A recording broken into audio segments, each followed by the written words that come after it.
Siguro kaya yung mga magulang natin, ayaw tayo malingat sa paningin nila noon dahil inaabot ng buwan o taon bago ka nila makasama ngayon. Siguro kaya nung bata tayo, pinapatulog tayo sa hapon kasi kapag tumanda ka na, mamamalimos ka na ng tulog at pahinga. Siguro kaya pinapakain tayo ng masustansya noon para sa pagtanda mas malakas nating haharapin yung mga pagsubok ng buhay.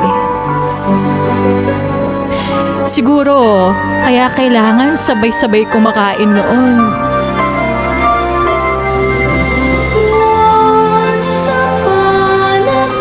Kasi darating pala yung araw na mag-isa ka na lang kakain ngayon.